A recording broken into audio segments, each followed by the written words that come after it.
Americans are in poverty. So I've been asking myself the question, how can I as a college student affect poverty? Because truth be told, I really don't have any money and I really don't have any time. So I don't want to do nothing, but it seems like there isn't anything that I can do.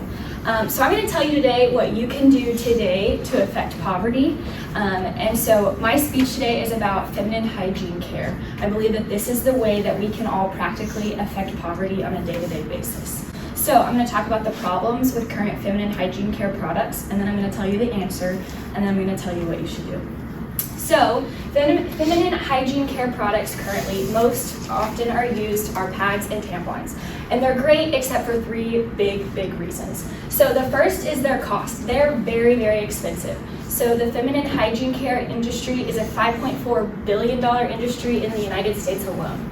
So if you're a woman in poverty and you have 2 children and you're paying for a roof, food, clothes for your kids, and school supplies, feminine hygiene care products are really expensive. It can be the last thing that you can afford to pay for, and if you don't buy them, you can't go to work, and that's ultimately very expensive.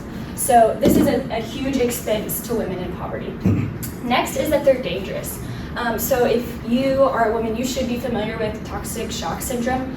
So what happens is the cotton in tampons and the chemicals in tampons, when they're in your body, start developing bacteria. And this bacteria is a very fast killing bacteria.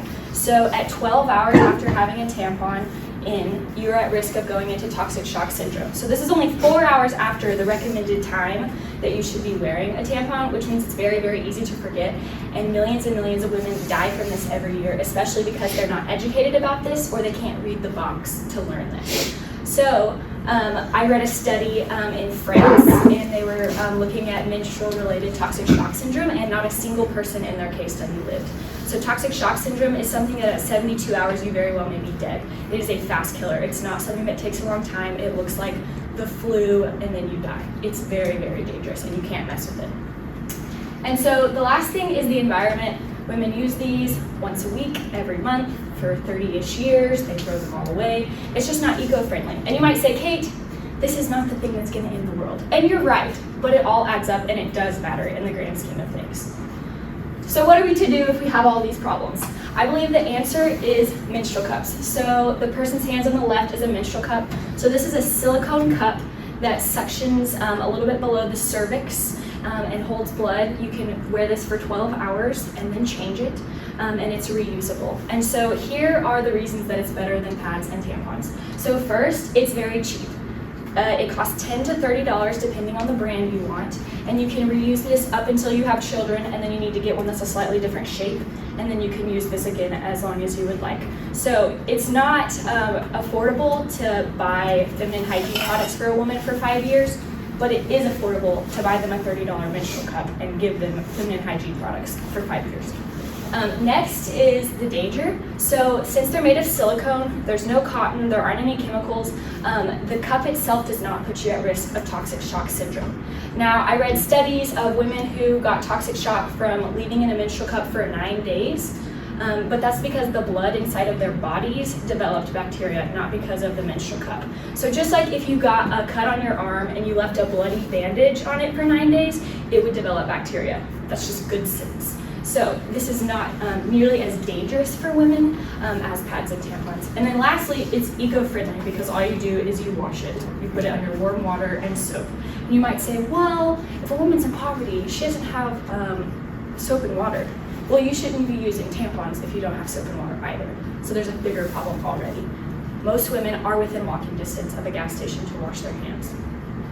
So what's the problem here? The problem is that this is so much worse and this is so much better. Why haven't we all adopted this already? Well, they're really difficult to insert. That's the problem. Women haven't adopted this because it's not intuitive.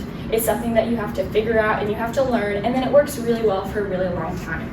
So while women aren't adopting this, the answer is very simple. With tampons in the 30s, a man invented tampons. Lots of women died because they didn't know about toxic shock syndrome. They figured if you take them out soon enough, you won't die. And then women told their friends, and then their friends started wearing them, and now women wear tampons. So the answer is education. People just need to know about them and try them, because studies show that women in low-income homes, if they have a negative experience with a menstrual cup, 70% of the time are still willing to use them and keep working at it. So the problem is not that women in low-income families won't try it and won't use it. The problem is that they don't know about them and they don't have the education about them. So on a practical level, what can we do?